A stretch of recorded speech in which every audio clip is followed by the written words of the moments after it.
እግዚአብሔር አምላካችን ቢረዳንና ቢፈቅድልን በዚህ ምሽት የምንማማርበት የእግዚአብሔር ቃል የሚሆነው ትምህርቴ እንደ ዝናም ትፈሳለች በሚል በዚህ በኦሪት ዘዳግም ምዕራፍ 32 ቁጥር 2 ላይ በመናገኘው መለኮታዊ የእግዚአብሔር ኃይለ ቃል ቤተክርስቲያናችን እጅግ ከምትታወቅባትና ልዩ ከሚያደርጓት ነገሮች መካከል ወንጌልን የምትሰብከው ወቅቱንና ዘመኑን ባማከለ መልኩ መሆኑ ነው። እግዚአብሔር ረድቷቸውና በዚህ ቅዝቃዜው በበዛበት ዝናሙ ከሰማይ በሚወርድበት በዚህ ምሽት ከእግዚአብሔር ቃል የሚለየኝ ምንም የለም በማለት ከምቾታችሁ ይልቅ ለእግዚአብሔር ቃል ቦታ ሰጥታችሁ በዚህ የተገኛችሁ ምእመናን ሰማያዊነት እንደየዘመኑ ነው እንደሚለን መጻሕፍት በዚህ ምክንያት ዛሬ ያደረግነው ነገር በእግዚአብሔር ዘንድ ዋጋ ያለውና እጅግ በረከትን የምናገኝበት ስለሆነ ደስ ሊለን ይገባል። እግዚአብሔር አምላካችን ቅዱስ ቃሉን ለሁላችን ያስተምረን። ትምህርቴ እንደ ዝናም ትፈሳለች። በኦሪት ዘዳግም ምዕራፍ 32 ቁጥር 2 ላይ የምናገኘው መለኮታዊ የእግዚአብሔር ቃል ነው። የምንማማርበት መሰረታዊ ሐሳብም የሚሆነው እንደ ቤተ ክርስቲያናችን ሥርዓተ አምልኮ ከሰኔ 26 እስከ መስከረም 26 ድረስ ዘመነ ክረምት በመባል ስለሚታወቅ በዚህ በዘመነ ክረምት ተፈጥሮ የምታሳየው ሂደትና እግዚአብሔር በዚያ በተፈጥሮ ሂደት ውስጥ እኛን የሚያስተምረን ነገር ምንድነው የሚለውን በጣም በጥቂት ደቂቃዎች ለማየትና ለመመልከት እንሞክራለን። ይህ ወቅት ዘመነ ክረምት በመባል ይታወቃል። ቤተ ክርስቲያናችን ዝናብ ይዝነምም አይዝነምም ከሰኔ 25 ወይም 26 እስከ መስከረም 26 ያለውን ቃል ዘመነ ክረምት ትለዋለች። በዚህ ወቅት ቅዱስ ያዕቆብ እንደተናገረ ሰማያት ዝናምን የሚሰጡበት፣ የደረቀች ምድር ልምላሜዋን የምትገልጥበት፣ እግዚአብሔር በረከትን ለሰው ልጆች የሚሰጥበት ወቅት ነው። ልብ አድርጉ የእግዚአብሔር ልጆች፣ ዝናምን የሚሰጥ እግዚአብሔር ነው። በዚያ በመጽሐፈ ኢዮብ ምዕራፍ 38 ቁጥር 17 ላይ ዝናብን ሊሰጥ የሚችል ከአምላካችን ከእግዚአብሔር በቀር ማን ነው እያለ ዝናብ ከእግዚአብሔር የሚሰጥ በረከትና እግዚአብሔር ለምድሪቷ የሚሰጣት ሀብት እንደሆነ ኢዮብ እጅግ ግሩም በሆነ አገላለጽ ያስቀምጥልናል። ይህ ብቻ አይደለም። ቅዱስ ዳዊት በመዝሙር 147 ከቁጥር 8 ላይ ሰማዩን በደመና ይሸፍናል፣ ለምድርም ዝናምን ያዘጋጃል ይላል። ምንም እንኳን ቅዝቃዜውና ውርጩ ንፋሱና ዝናሙ በበጋ ውስጥ እንደለመድነው ባይሆንና እንዲሁም ደግሞ ምቾት ያለው ሁኔታ ባይሆንም ለምድሪቷ ግን እግዚአብሔር የሚሰጣት ጥጋብ ነው። ይሄ ዝናብ እግዚአብሔር ልጆች፣ ዝናብ ዝም ብሎ ከሰማይ የሚወርድ ብቻ ያይደለ የእግዚአብሔርም የእጅ ሥራ ምስክር እንደሆነ በዚህ በሐዋርያት ሥራ ምዕራፍ 14 ቁጥር 17 ላይ የእግዚአብሔርን ቃል ስናነብ እንዲህ ይላል።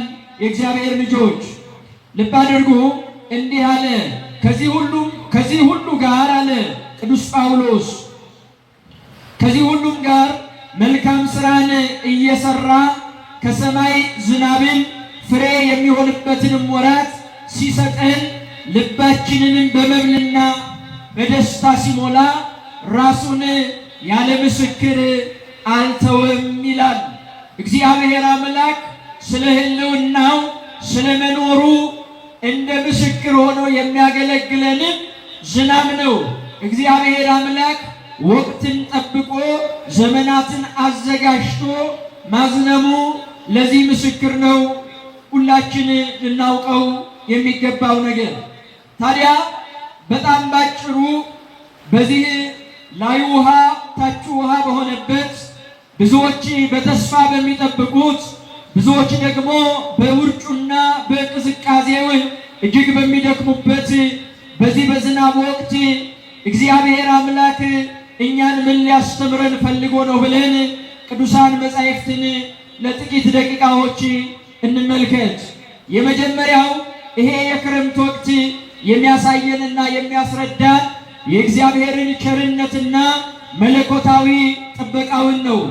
ልብ አድርጉ ውድ ኦርቶዶክሳውያን፣ እግዚአብሔር ለፍጥረታቱ የሚሰጠው መለኮታዊ ጥበቃ፣ መለኮታዊ ቸርነት መላእክት እንኳን ለሰው ልጆች ሊሰጡት የማይችሉት ቸርነት ነው።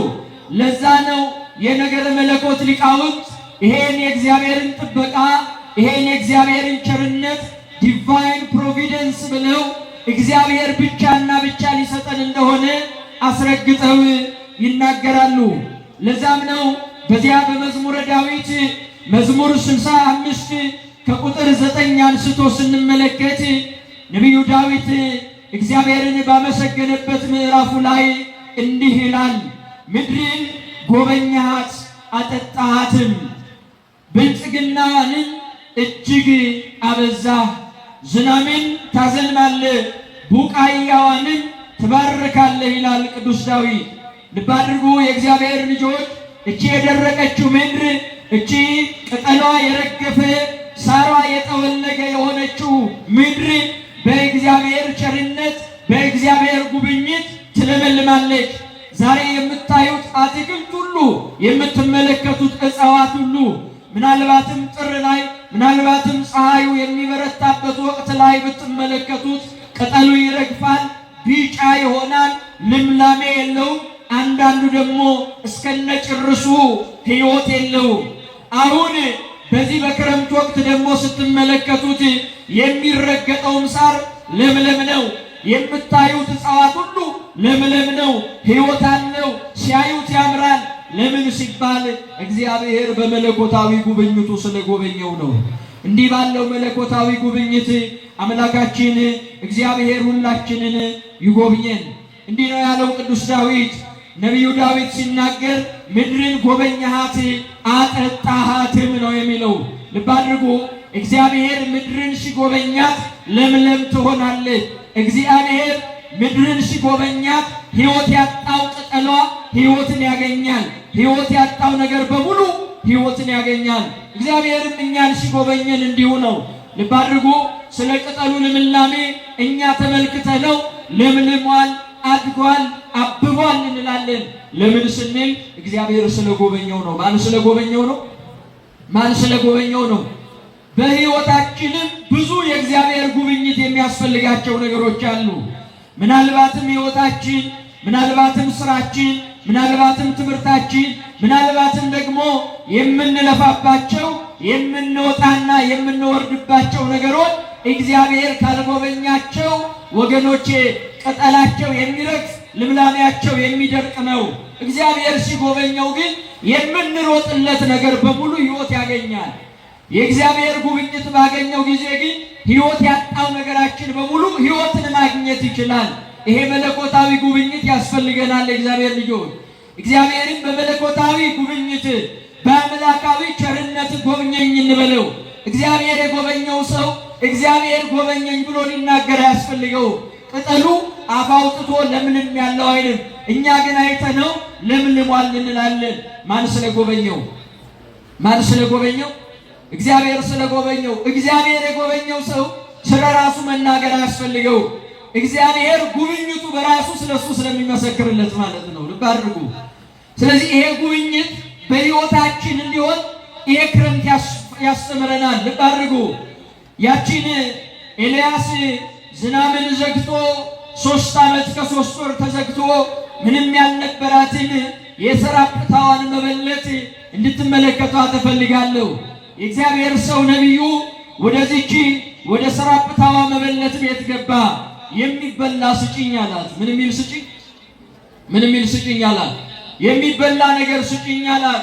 የእግዚአብሔር ሰው ሆይ አንተና አምላክህ እግዚአብሔር ታውቃላችሁ። በቤቴ ውስጥ አንዳች እንኳን የሚበላ የለም። በማድጋዬ ውስጥ እንጥፍጣፊ ዘይት፣ በዱቄት ዕቃዬ ውስጥም ርጋፊ ዱቄት እንዳለ አምላክህ እግዚአብሔር ያውቃል። እቺንም ጋግሬ እኔና ልጄ በልተነው ልንሞት ነው አለችው። እግዚአብሔር ሰው ነቢዩም እንዲህ አላት፣ ግዴለሽም እንደ እግዚአብሔር ቃል አድርገሽ እንጎቻ አድርገሽ ጋግሪው አምጪውና እንብላ አላት። እርሷም አንተ ካልክ በአምላክህ በእግዚአብሔር ስም አደርገዋለሁ አለ። ልብ አድርጉ። በእግዚአብሔር ስም አደርገዋለሁ ብላ ገና እንደ እግዚአብሔር ቃል ነገሯን ስትጀምር ነው የሚለው። ማድጋዋ ተዝቆ በማያልቅ ዘይት የዱቄት ዕቃዋም በሙላት ተሞላ። ማን ስለጎበኛት ነው? እግዚአብሔር ስለጎበኛት ነው። ልብ አድርጉ የእግዚአብሔር ልጆች፣ እግዚአብሔር ሲጎበኘን ባዶ የሆኑ ነገሮቻችን ሁሉ በሙላት ይጠናቀቃሉ። ሕይወት ያጡ ነገሮቻችን ሁሉ ሕይወትን ያገኛሉ። እግዚአብሔር ብቻ በዚህች ዓመት ይጎብኘን። ለዛ ነው ይሄ ክረምት ይህንን መለኮታዊ ምስጢር ለእኔና ለእናንተ እጅግ ያስረዳናል። ዝናብን ታዘንባለህ ያለ ቅዱስ ዳዊት በዚሁ በመዝሙር 65 ላይ ቡቃያዋንም ደግሞ ትባርካለህ አለ። ቡቃያዋን ምን ትላለህ?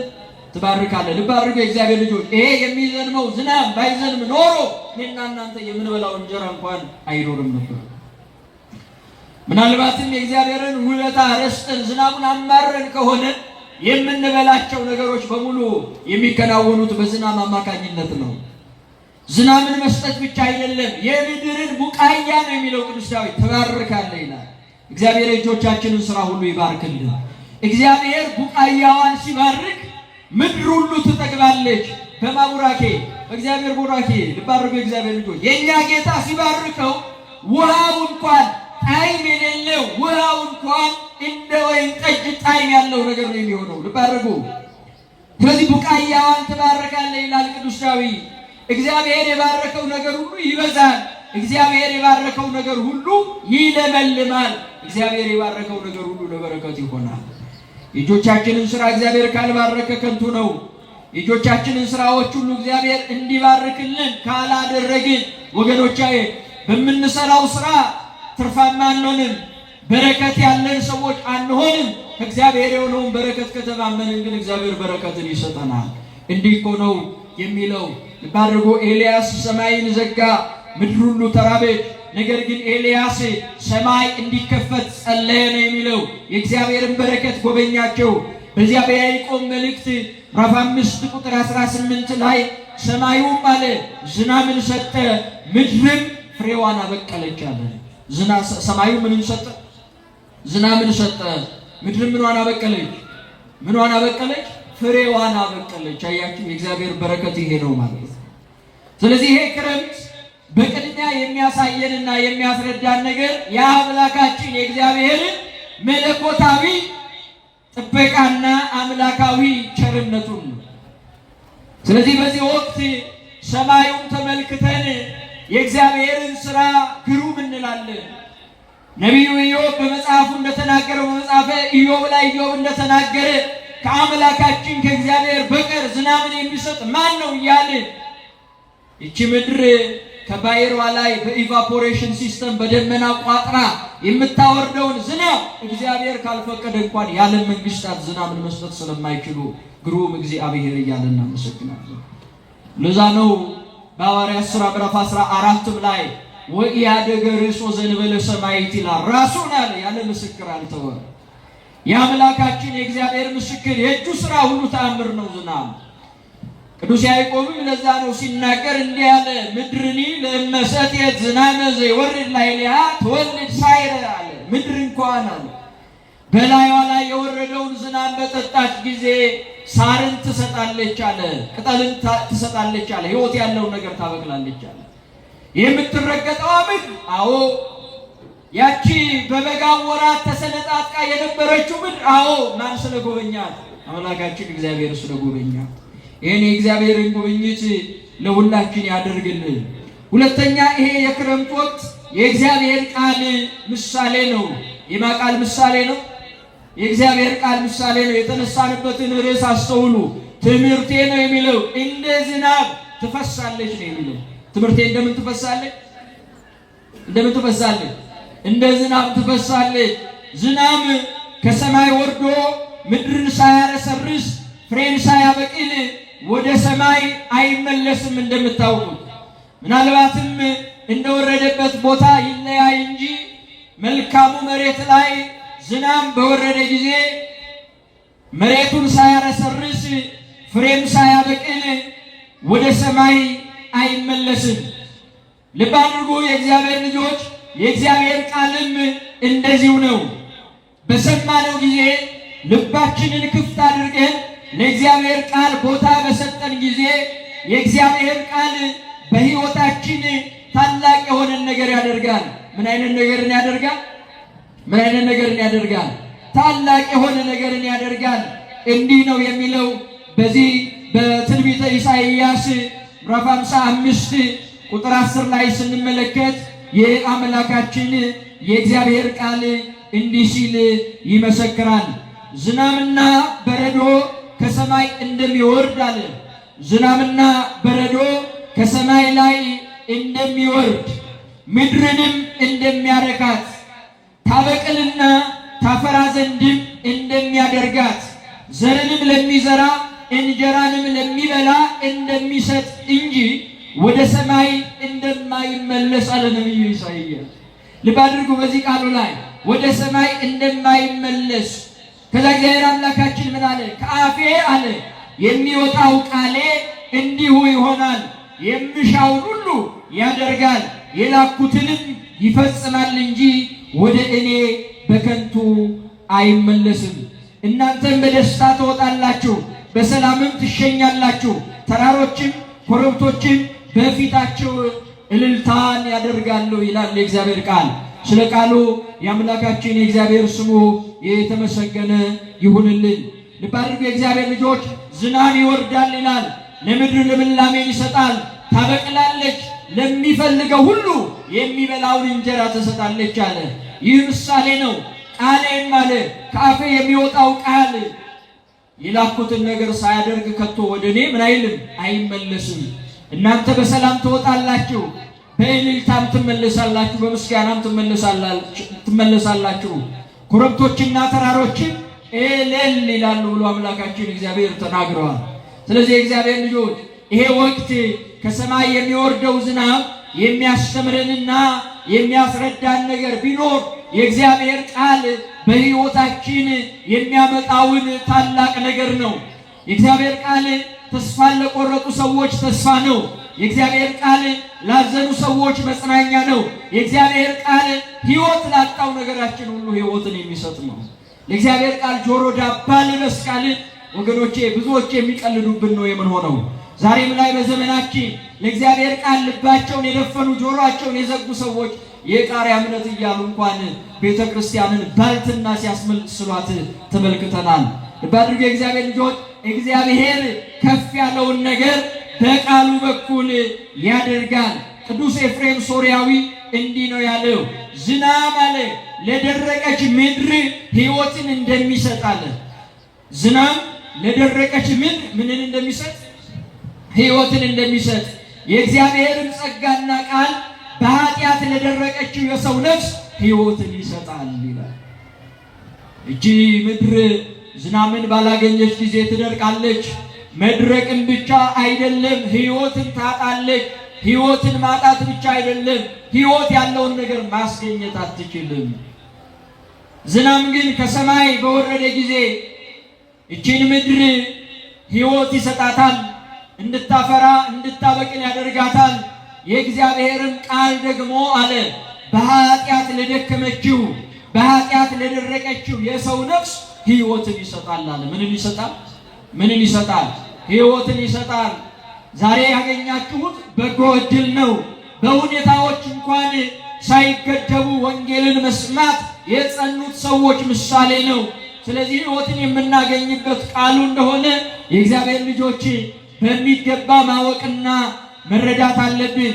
ቅዱስ ኤፍሬም ሲናገር የዚህን የዝናብ ነገር እንዲህ ብሎ ብቻ አላበቃም። ሕይወትን ይሰጣል ካለ በኋላ ያለመልማል ይላል። ምን ይላል? የእግዚአብሔር ቃል የሚያለመልም ነው። ልብ አድርጉ። እግዚአብሔር ምድርን ጎብኝቷታል በዝናብ አማካኝነት። ዝናብን ያሰበ እግዚአብሔር እኛን አይረሳንም፣ ይጎበኘናል። የምድርን በረከት ለኛ ነው። ከእርሱም በተጨማሪ ደግሞ መለኮታዊ ጉብኝትን ለኛ የሚያደርግ አምላክ ነው። በቃሉ በኩል ምድርን ያሰበ እግዚአብሔር በአርአያውና በአምሳሉ የፈጠረውን የሰው ልጅ አይረሳም።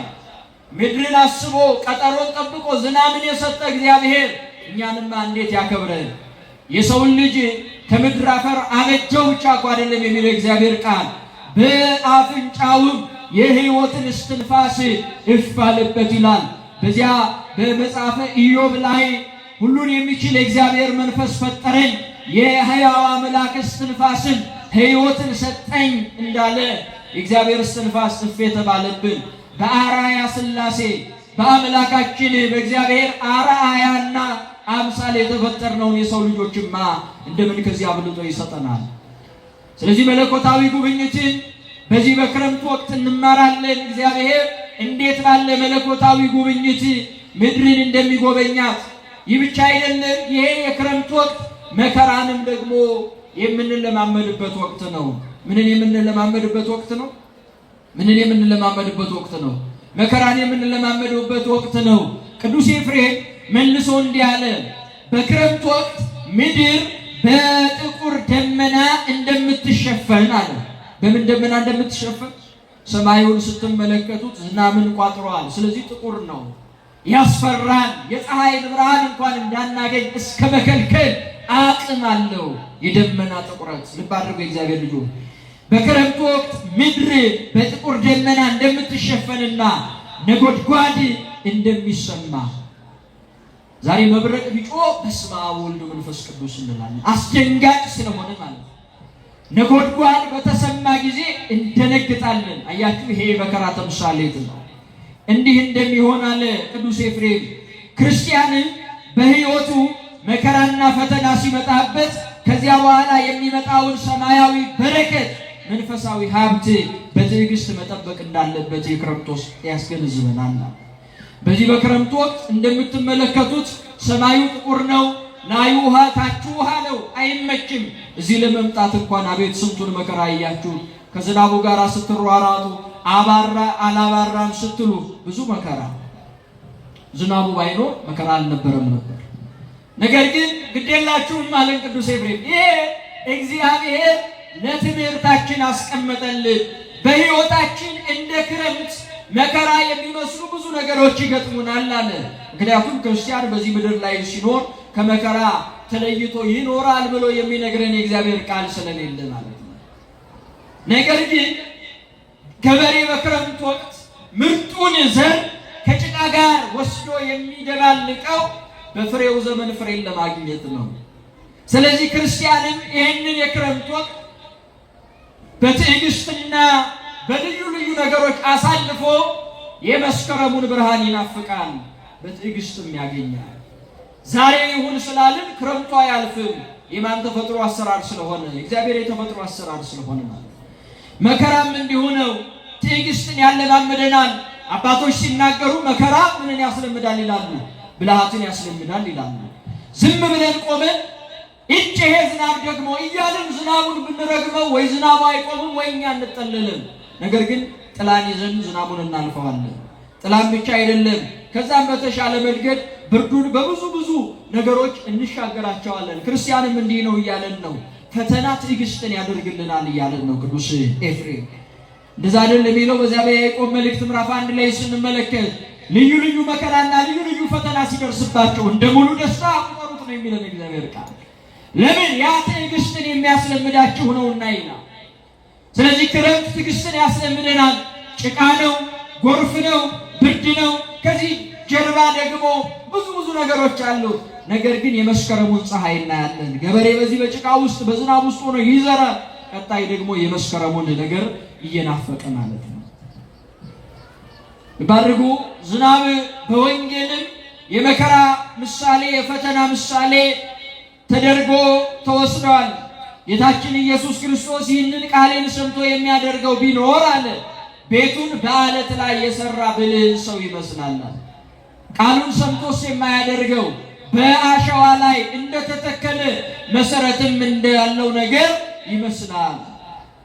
ንፋስ ነፈሰ፣ ጎርፍ ጎረፈ፣ ወገፍእዎ ለውእቱ ቤት፣ ያንን ቤት ገፉት፣ ወደቀ ነው የሚለን። አወዳደቁ ከባድ ሆነ ይለናል። ይህንን ቃሌን ሰምቶ የሚያደርገው ደግሞ ለጌታችን ኢየሱስ ክርስቶስ በአለት ላይ ቤቱን የሰራ ብልህ ሰው ይመስላል። ንፋሱ ነፈሰ፣ ጎርፉም ጎረፈ፣ ወገፍእዎ ለውእቱ ቤት፣ ያንን ቤት ገፉት፣ ነገር ግን አልጣሉትም። ቃሉን ሰምቶ የሚያደርግን ሰው በዚህ መስሎታል። በአለት ላይ እንደመመስረት መከራ ሲመጣ ችግር ሲመጣ የእግዚአብሔርን ቃል ካልያዝ በመልካም ልቡና ላይ የእግዚአብሔርን ቃል ሰምተን በእግዚአብሔር ቃል ካልጸናን መከራው የሚጥለን ነው የምንሆነው። መከራውን ግን እግዚአብሔር ለትዕግስታችን እንደሚያደርግልን ካወቅን ቃሉን ከሰማን ጭንቀት እንኳን በሕይወታችን ቦታ አይኖረውም ማለት ነው። ስለዚህ ይሄ ክረምት መከራን ብቻ አይደለም፣ በመከራ ውስጥ ትዕግስትን ያስተምረናል። ይህ ብቻ አይደለም፣ ይሄ የክረምት ወቅት ዘርን የመዝራት ወቅት ነው። በማቴዎስ ወንጌልም ላይ በሉቃስ ወንጌል ምዕራፍ 8ም ላይ እንደተማርነው እንደተመለከታችሁትም ዘርን ሊዘራ ወጣ ትላለች ቤተክርስቲያናችን። በመንገድ ላይም ዘርን ዘራ ይለናል። ለምንድን ነው እንደዛ የሚባለው? በዚህ በክረምት ወቅት ገበሬው በልዩ ልዩ ሁኔታ ውስጥም ሆኖ ዘርን ይዘራል። መልካሙን ዘር ከጭቃ ጋር ይደባልቀዋል። ለምን? በክረምት ካልዘራ በበጋ ስለማያጭድ ማለት ነው።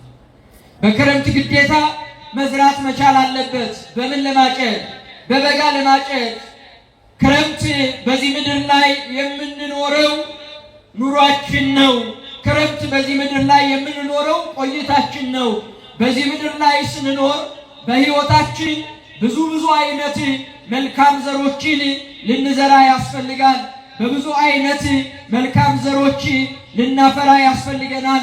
ለዚያ ነው በመዝሙረ ዳዊት መዝሙር 126 ቁጥር 5 እስከ 6 ላይ በእንባ የሚዘሩ በደስታ ደግሞ ያጭዳሉ ይለናል የእግዚአብሔር ቃል። በእንባ የሚዘሩ በምን ያጭዳሉ?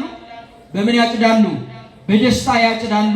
በእንባ መዝራት ምንድነው እንመለከተዋለን። ይህ ብቻ አይደለም።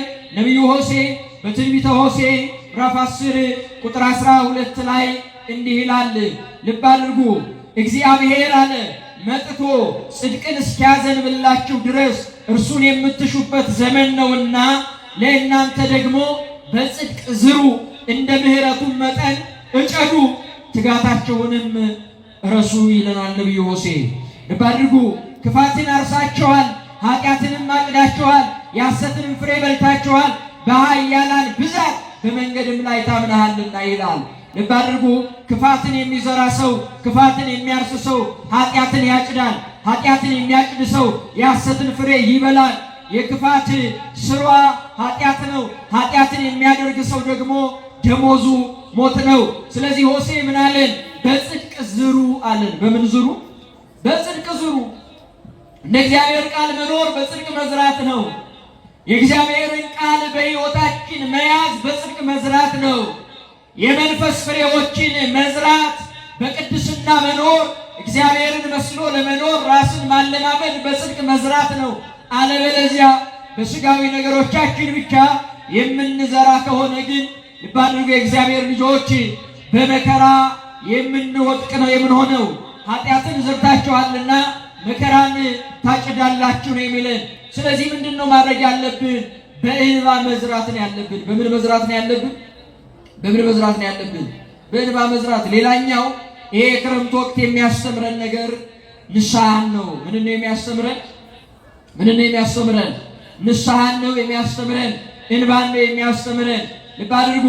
ከሰማይ የሚወርደው ዝናብ በምድር ላይ ያለውን ቆሻሻ ነገር ሁሉ አጥቦ ይወስዳል። በምድር ላይ ያለውን ቆሻሻ ነገር ሁሉ አጥቦ ምን ይላል? ይወስዳል። እንደዚሁ ከልብ የሚመነጭ የንስሐ እንባ ደግሞ በኃጢአት ያደፈ ሰውነታችንን ሁሉ ያጸዳል። የሚገርም በኃጢአት የጎደፈ ማንነታችንን ሁሉ ያጥባል። እንዲህ ነው የሚለው ኢዮብ በ37ኛው ምዕራፉ በ11ኛው ቁጥሩ ላይ ደመናው በውሃ ይከብዳል ይላል። ደመናው በምን ይከብዳል? በውሃ ይከብዳል። ንስሐችን በእግዚአብሔር ዘንድ ከባድ የሚሆነው ዋጋ የሚያገኘው ከእንባ ጋር ሲሆን ነው። እግዚአብሔር ልጅ እንባ ያለበት ደመና ያስታውቃል፣ መልኩን እንኳን ይቀይራል፣ ይጠቁራል። ስለዚህ በእንባ መዝራት ማለት የእግዚአብሔር ልጆች በንስሐ እንባ መታጠብ ማለት ነው። በንስሐ ሕይወታችንን ማደስ ማለት ነው። ይሄ ምድራዊው የሚዘንበው ዝናብ እንኳን ቆሻሻ ጠራርጎ እንደሚያጸዳ ሁሉ የንስሐ እንባ እንዲሁ በምድር ላይ የምንሰራውን ኃጢአታችንን በደላችንን ሁሉ የማጠብ ኃይል አለው። እንዲህ ነው የሚለው ቅዱስ ዮሐንስ አፈወርቅ ሲናገር በምድር ላይ ዝናብ ሳይዘንብ እህል ማብቀል አይቻልም አለ። ምን ማድረግ አይቻልም? ዝናብ ሳይዘንብ በምድር ላይ እህልን ማብቀል አይቻልም። እንደዚሁ ሁሉ በሰው ሕይወትም ንስሐ እንባ ሳይፈስ መንፈሳዊ ቅድስናንና ፍሬን ማግኘት አይቻልም ማለት ልብ አድርጉ የእግዚአብሔር ልጆች። ይሄ ሰማይ ዝናብን ካልሰጠ ምድር ፍሬን መስጠት አትችልም። ያዕቆብም ያለው ይሄንን ነው። ሰማይ ዝናቡን በሰጠ ጊዜ ምድር ደግሞ ሕይወት ያለውን ፍሬ ትሰጣለች። እንዲሁ አለ የሰው ንስሐውም አለ እንባ ከሌለው ወይንም የሰው ሕይወትም የንስሐ እንባ ከሌለው መንፈሳዊ ቅድስናንና ፍሬን ማግኘት አይቻልም። እንባ ይልና ቅዱስ ዮሐንስ አፈወርቅ የነፍስ ዝናብ ነው ይላል። የነፍስ ምንድን ነው? አዎ ልብ አድርጉ። እንባ የነፍስ ዝናብ ነው። ነፍሳችንን የምናጸዳበት፣ ነፍሳችንን የምናጥብበት፣ ነፍሳችን በጎ የሆኑ መልካም የሆኑ የመንፈስ ፍሬዎችን እንዲያፈራ የምናደርግበት የነፍሳችን ዝናብ ነው እንባ። እግዚአብሔር ልጆች እርሱም ይላል በኃጢአት ለተቃጠለችው የሰው ሕሊና ማረስረሻ ነው ይላል። በኃጢአት ለተቃጠለችው የሰው ልቡና ማለስለሻ ነው ይላል ቅዱስ ዮሐንስ አፈወርቅ። ይሄ ክረምት የማያስተምረን ነገር ምን አለ? የእግዚአብሔር አምላካችንን መለኮታዊ ቸርነት ያስተምረናል። የእግዚአብሔር ቃል ሕያው ጠልነት ያስተምረናል። በመከራችን ትዕግስትን ማድረግ እንዳለብን ያስተምረናል። መልካምና በጎ የሆኑ ዘሮችን መዝራት እንዳለብን ያስተምረናል። ልብ አድርጉ የእግዚአብሔር ልጆች፣ በንስሐ እንባም እንድንታጠብ ያስተምረናል። ስለዚህ በዚህ በክረምት ወቅት ሁላችን ማድረግ ያሉብን ብዙ ነገሮች አሉ። እንደተባለ የአምላካችን የእግዚአብሔር መለኮታዊ ጉብኝት፣ አምላካዊ ቸርነት በሕይወታችን እንዲሆን ዘወትር አጥብቀን መጸለይ መቻል አለብን። እችን ምድር እንኳን አስቦ ዝናብን አዝንሞ ዝናብን ማዝነብ ብቻ አይደለም፣ ሕይወት ያለውን ነገር ከደረቀችው ምድር ካስገኘ እኛማ እኮ ከምድር የተሻለን የሰው ልጆች ነን ወገኖቼ። ይቺ ምድር እንኳን የተፈጠረችልን ለእኛ ነው። አምላካዊ ቸርነትህን መለኮታዊ ጥበቃህን ለምድር ያላቋረጥክ ጌታ ሆይ እኔም ያንተ መለኮታዊ ጥበቃ ያንተ አምላካዊ ቸርነት ያስፈልገናል ብለን በጸሎትና በምልጃ ከምስጋና ጋር በአምላካችን በእግዚአብሔር ፊት መውደቅ መቻል አለብን። አምላካዊ ቸርነቱን መለኮታዊ ጥበቃውን እንዲያደርግልን ማለት ነው። የመጀመሪያው የምንማረው ነገር ይሄ ነው። በሁለተኛ ደረጃ ከዚህ ክረምት ወቅት የምንማረው ነገር የእግዚአብሔር ቃል በሕይወታችን ኃያልና ትልቅ የሆነ ነገር ማድረግ እንደሚችልና እንደሚችል ነው። ከሰማይ የሚወርደው ዝናብ በምድር ላይ ሕይወት ያለውን ነገር ካስገኘ ሕያው የሆነው የእግዚአብሔር ቃል ደግሞ በሕይወታችን ላይ የጽድቅን ፍሬ ያስገኛል፣ የመንፈስን ፍሬ ያስገኛል፣ የህሊናችንን ሰላም ያስገኛል፣ የነፍሳችንን ረፍት ያስገኛል፣ ዘላለማዊ መንግስትን ያስገኛል፣ ንጽህናን ያስገኛል። እንዲህ ነው የሚለው ጌታችን ኢየሱስ ክርስቶስ ለደቀ መዛሙርቱ እንዲህ አላቸው፣ እኔ አሁን ከነገርኳቸው ቃል የተነሳ ብፁዓን ናቸው አላቸው። ምኖች ናቸው? ብፁዓን ናቸው። አያችሁ፣ ብፅዕናን እንኳን የሚያድለው የእግዚአብሔር ቃል ነው። ስለዚህ ምድር እግዚአብሔር ለሚሰጣት ዝናብ አመስግና እንደምትቀበለው ዝናብ ለምድር የእግዚአብሔር በረከት ማሳያ እንደሆነው የእኛም ሕይወት ደግሞ የማን ቃል ያስፈልገናል? የማን ቃል ያስፈልገናል? የእግዚአብሔር ቃል ያስፈልገናል። የእግዚአብሔር ቃል የሌለው ክርስቲያን ባዶ ነው። ዘመኑ የእግዚአብሔር ቃል የመስማት ዘመን ነው። ተሳልሞ መሄድ አሁን ያለፈበት ፋሽን ነው። ጸበል ብቻ ተረጭቶ ጠጥቶ መሄድ አሁን ዘመኑ ያለፈበት ፋሽን ነው። የእግዚአብሔር ልጆች ቤተ ክርስቲያን መጥቶ ቁጭ ብሎ ብቻ መሄድ አሁን ዘላቂ መፍትሄ ሊሰጠን አይችልም። ቃሉን ስንሰማ ነው ሕሊናችን መረጋጋት የሚችለው። ቃሉን ነፍሳችን ሲሰማ ብቻ ነው ሕሊናችን በጥጋብ ሊሞላ የሚችለው። ስለዚህ የእግዚአብሔር ቃል በሕይወታችን ያስፈልገናል። አምላካዊ ቃሉ በሕይወታችን ቦታ ልንሰጠው ይገባናል። ካፌ የሚወጣው ቃል ነው የሚለው አንዳች ነገር ሳያደርግ ምን አይልም አይመለስም ስላለ ማለት። ስለዚህ በዚህ በክረምቱ ወቅት ሌላው የምንማረው በመከራ መጽናትን ነው። ዝናቡን እንደማናማርረው ብናማርረውም ለውጥ እንደማናመጣ በሕይወታችን ልዩ ልዩ መከራዎችና ልዩ ልዩ ችግሮች ሲመጡ ማማረራችን መፍትሄ ሊሆን አይችልም። ማማረራችን መፍትሄ ይዞ ሊመጣ አይችልም። ነገሮችን ግን በትዕግስት ማለፍ፣ ለእግዚአብሔር አሳልፎ መስጠት። እግዚአብሔር እጅ ላይ ታሪክ ተበላሽቶ አያውቅም። የእግዚአብሔር ልጆች እግዚአብሔር እጅ ላይ ተጥሎ ታሪኩ የተበላሸ ማንም የለም። እግዚአብሔር የያዘው ነገር ይለመልማል። እግዚአብሔር የያዘው ነገር ሕይወትን ይሰጣል። እንዲህ አይደል ያለ? እኔ የወይን ግንድ ነኝ እናንተም ደግሞ ቅርንጫፎች ናችሁ። ያለ እኔ ያለ ምንም ማድረግ አትችሉም ማለት። ያለ እኔ ምንም ማድረግ አትችሉም። ያለ እግዚአብሔር የምናልፈው መከራ የለም። በመከራችን ሁሉ የእግዚአብሔርን ጉብኝት በመጠበቅ በደስታ ማለፍ መቻል አለብን። ልዩ ልዩ መከራ ሲደርስባችሁ እንደ ሙሉ ደስታ ቁጠሩት እንደተባለ ማለት። ስለዚህ በመከራችን ሁሉ ትዕግስትን የምንማርበት ነው። ይሄ የክረምቱ ወቅት ማለት ነው። ክረምቱ እንኳን ጥበብን አስተምሯችሁ ጥላንት ይዛላችሁ። የምታደርጉት ጫማ ከወትሮ ለየት ያለ ነው። ምናልባትም ወንፊት የሆነን ጫማ፣ ክፍት የሆነን ጫማ፣ ነጭ የሆነን ጫማ እናደርግ እንዳይበላሽ ማለት ነው። አያችሁ፣ ክረምትን ለማለፍ እንኳን ብልሃትን ተምረናል። ችግሮቻችንንም ለማለፍ ከእግዚአብሔር ትዕግስትን መለመን መቻል አለብን። ብልሃትን መጠየቅ መቻል አለብን ማለት ነው። የኢዮብ ታሪክ ያላስተማረው ክርስቲያን በምንም ሊማር አይችልም። ሌላኛውና ከክረምት የምንማረው በዛሬ ትምህርታችን የምናየው መንፈሳዊ ዘርን መዝራት ነው። ቅዱስ ጳውሎስ ሲናገር በገላትያ መልእክቱ ምዕራፍ 6 ቁጥር 8 ላይ እንዲህ ይላል፣ ሰው የሚዘራውን ያንኑ ያጭዳል ይላል። ሰው የሚዘራው ያንኑ ምን ይላል? ያንኑ ምን ይላል? ጤፍ ዘንዶ ስንዴ እንደማያጭድ የሰው ልጅ ኃጢአትን ዘርቶ የጽድቅን ፍሬ ማጨድ አይችልም። ልብ አድርጉ። ለዛ ነው ነቢዩ ዮሴፍ አሁን ከምንየውም ጊዜ በላይ እግዚአብሔርን የምትፈልጉበት ጊዜ ነው። ስለዚህ አለ የጽድቅን ፍሬ ዝሩ አለ። ጽድቅን ዝሩ አለ። ያን ጊዜ ደስታን ታጭዳላችሁ፣ ከእግዚአብሔር የሆነውን በረከት ታጭዳላችሁ አለ ነቢዩ ዮሴፍ። ሰው የዘራውን ያንኑ ነው የሚያጭደው። ኃጢአትን የዘራ ሰው መከራን ያጭዳል። በደልን የዘራ ሰው በደልን ያጭዳል።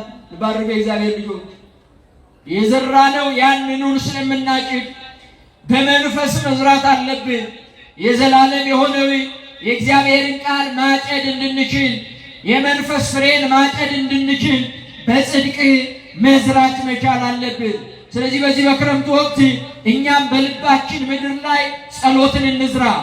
በዚህ በክረምቱ ወቅት እኛም በዚህ በተዘጋጀው ልባችን ላይ ቅዱስ የሆነውን የእግዚአብሔርን ቃል እንዝራ። ቅድስናን እንዝራ፣ እግዚአብሔራዊ ማንነትን እንላበስ ዘንድ ቃሉን በልባችን ላይ እንዝራ። ሰው የዘራውን ያንኑ ምን ስለሚል ማለት ነው? ምን ስለሚል ስለሚያጭድ ማለት ነው። የመጨረሻውና የምንማረው በዚህ ትምህርታችን ላይ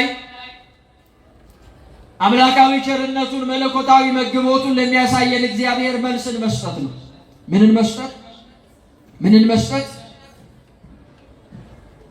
በዚህ በመኃልየ ዘሰሎሞን ላይ ምዕራፍ 2 ቁጥር 11 ላይ ስንመለከት እንዲህ ይላል። ሀለፈ ክረምት ይልና ቆመ በረከት ካለ በኋላ ተሰርገወት ምድር በስነ ጽጌያት ይላል ሰሎሞን።